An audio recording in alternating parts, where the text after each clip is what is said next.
Before dawn, an entire army climbed a rocky slope in the dark.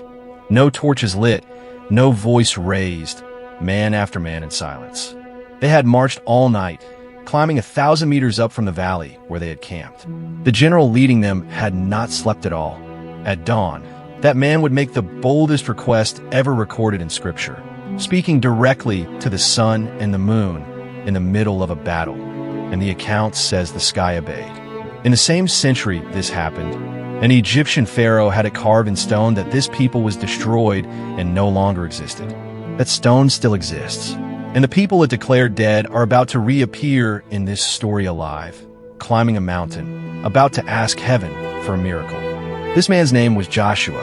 To understand a request he made to the sun, we first need to understand who he was decades before that morning. Joshua was born with a different name. The text first calls him Hoshea, son of Nun, of the tribe of Ephraim, a name that simply means salvation. It was Moses who changed that name to Joshua. In Hebrew, Yehoshua, the Lord saves, the same name that centuries later, in Aramaic, would sound like Yeshua, Jesus. While still young, Joshua already served close to Moses. He stayed in the tent of meeting even after Moses withdrew and climbed part of Mount Sinai at his side. Israel's first battle after Egypt fell to him. While Moses raised his hands on a hilltop, Joshua commanded the fight against the people of Amalek. Years later, 12 spies, one from each tribe, were sent to scout the Promised Land. 10 came back talking of giants and walled cities, 2 terrified to move forward. Only 2 disagreed.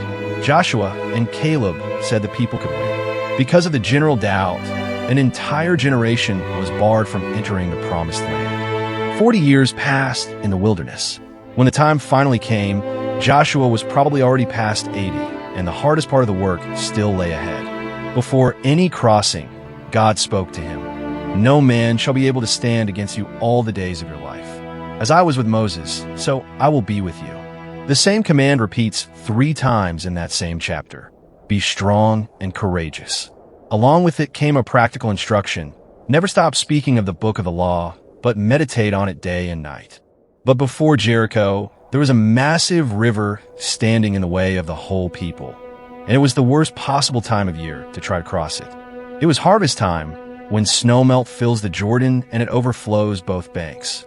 No army crossed the river in that season without a very strong reason. The priests were told to go in first, carrying the Ark of the Covenant. The moment their feet touched the water, the text says the river stopped flowing. The water stopped and rose up in a single heap far upstream, near a town called Adam beside Zarethan, about 30 kilometers up the river. In that exact stretch of the river, clay banks have collapsed on their own and dammed the waters for hours.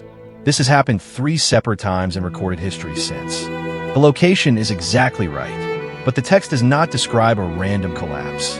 It says this happened at the exact moment the priest stepped into the water and not before. 12 men took 12 stones from the dry riverbed, 1 for each tribe, and stacked them at Gilgal as a memorial, so that one day their children would ask what they meant. At Gilgal, Joshua circumcised every man born during the 40 years in the wilderness, a rite the generation from Egypt had, all that time, failed to keep. Then they kept the Passover right there, camped by the river, eating unleavened bread and roasted grain from the very land they had just set foot on for the first time. The next day, the manna stopped falling.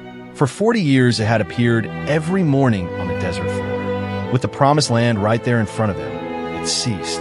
Near Jericho, one day, Joshua looked up and saw a man standing right in front of him, sword drawn in his hand. Joshua asked him directly, "Are you for us, or for our enemies?" The answer sided with neither. "No, but I have come as commander of the army of the Lord." Joshua fell face down to the ground. The first order he received from that commander was the same one God had given Moses at the burning bush. Take the sandals off your feet. Even before the crossing, Joshua had sent 2 men to scout Jericho, the first city in their path. They ended up at the house of a woman named Rahab, who hid them on her roof. That is the story we told in another video on this channel.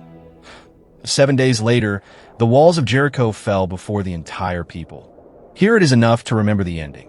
The city fell, and Rahab, the woman who hid the spies under stalks of flax, was spared with her entire family. the one household that survived. The victory at Jericho came with one condition. Nothing in the city could be taken for personal use. It all belonged to the Lord. A man named Achan decided to ignore that order. Among the spoils, he saw a robe from Babylon, 200 shekels of silver, and a bar of gold, and buried it all under the floor of his own tent. No one noticed until Israel attacked the small city of Ai, expecting another easy victory, and was beaten back by a handful of men in front of the wall. 36 Israelite soldiers died that day. Joshua tore his clothes and lay face down before the ark until evening, unable to understand what had happened. God answered without softening it. "Get up, Israel has sinned." Something was hidden among the people, and victory would not return until it was found and removed. The next morning, a lot was cast, first by tribe, then by clan, then by household, until only one name remained. The lot fell on Achan. Achan confessed everything: the robe, the silver, the gold, the whole dug beneath his own tent. The objects were brought out and laid before the Lord. He was stoned in the valley that from that day on became known as the Valley of Achan, Valley of Trouble, because of what he had brought on the people.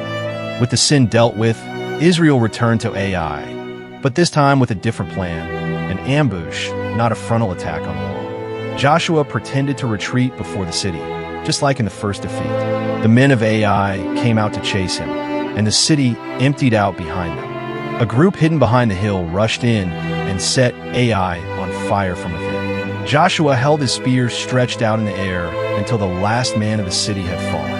After Ai, Joshua built an altar on Mount Ebal, exactly as Moses had commanded before his death, and wrote out the words of the law there on stones coated with plaster.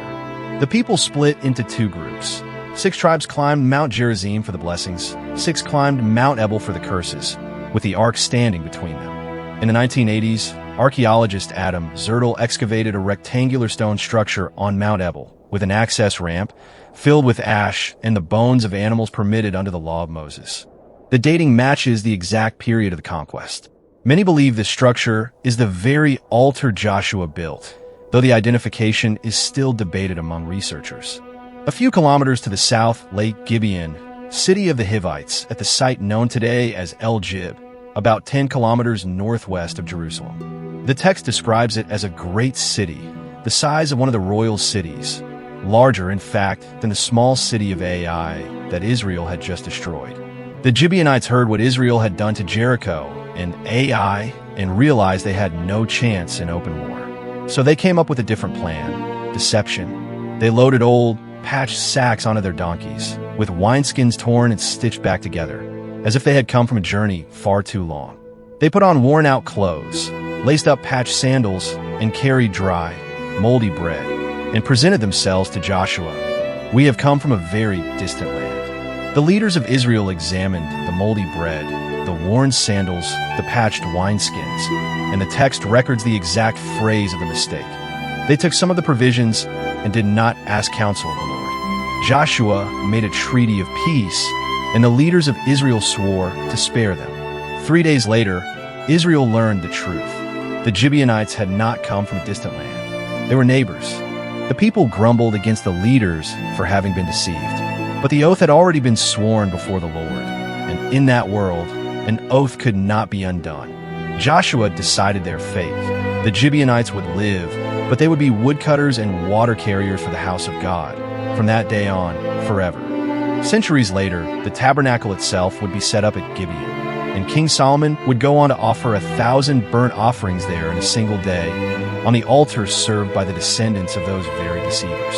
An archaeologist named James Pritchard excavated the site of El Gib between 1956 and 1962.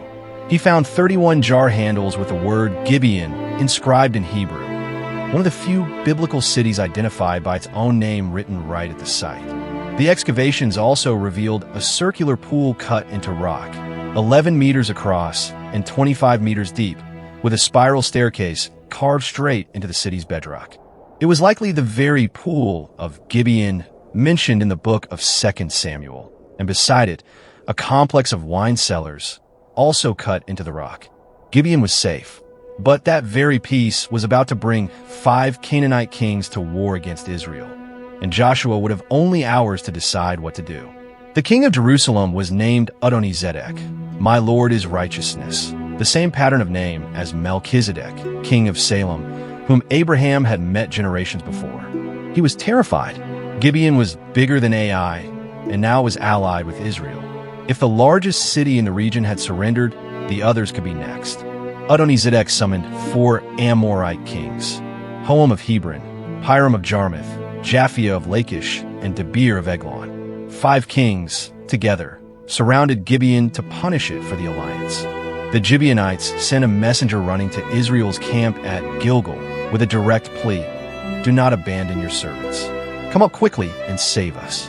Joshua had an oath to keep with a people who, only days before, had deceived him, and the only way to keep it was to march all night. From Gilgal, in the Jordan Valley, about 250 meters below sea level, up to Gibeon, 750 meters above it. Nearly 30 kilometers of climbing in the dark. Before setting out, God spoke again: do not fear them, for I have given them into your hand. Not one of them will stand against you. The promise was the same one from the opening scene of this story.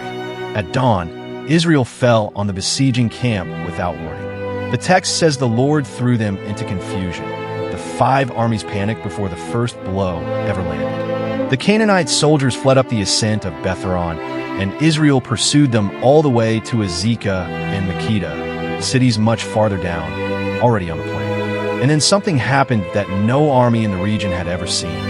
The Lord hurled huge stones down from the sky on them, hail heavy enough to kill. More died from the hailstones than the sons of Israel killed with the sword.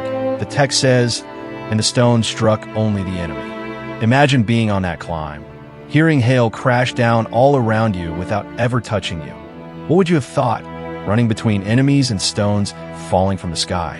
In the middle of the pursuit, with the sun still climbing, Joshua stopped and made, in front of the whole people, the boldest request ever recorded in Scripture. Sun, stand still over Gibeon, and you, moon, over the valley of Ajalon, he said to the Lord, and then repeated the command out loud before all of Israel. The text goes on. So the sun stood still, and the moon stopped, until the people had taken vengeance on their enemies. Is this not written in the book of Jasher? The book of Jasher is a lost book today, mentioned only one other time in the Bible, in a lament King David would give generations later for the deaths of Saul and Jonathan. So the sun stood still in the midst of heaven and did not hurry to set for about a whole day. The account even gives the approximate length of the event.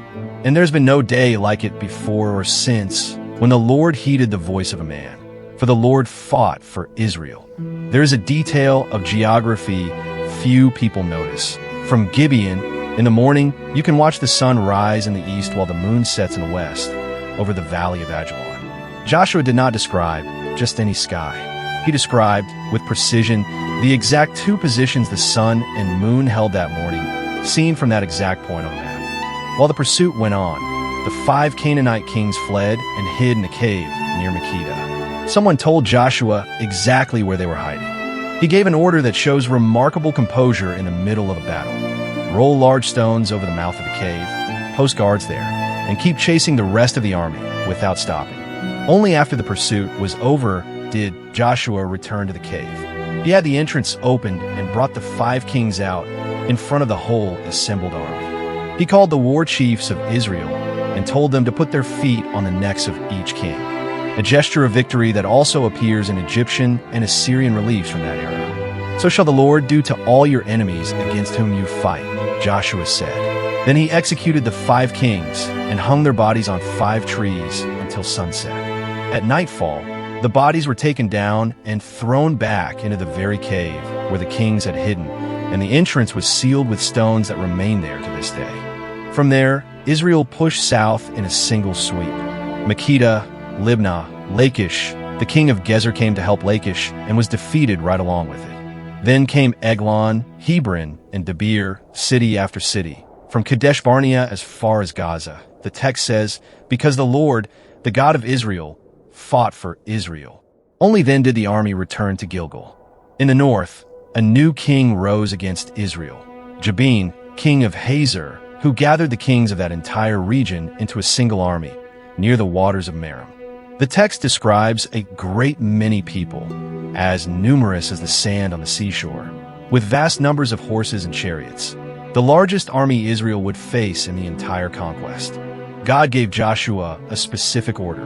By this time tomorrow I will hand all of them over slain. You are to hamstring their horses and burn their chariots. Not one weapon from that army would be reused. Joshua attacked by surprise again and won, and did something he had not done to any other Canaanite city. He burned Hazor to the ground, for Hazor had formerly been the head of all these kingdoms. Tel Hazor in Galilee was the largest city in Canaan, about 80 hectares, 10 times the size of Jerusalem at that time, mentioned in the archives of Mesopotamia and in the Amarna letters. Archaeologists Yigal Yadid in the 1950s and Amnon Ben-Tor from 1990 onward excavated a layer of violent fire destruction there, dating to the 13th century before Christ. More than a meter of ash covered the ground, with bricks vitrified by extreme heat, the physical signature of a city that burned completely, exactly as the text describes.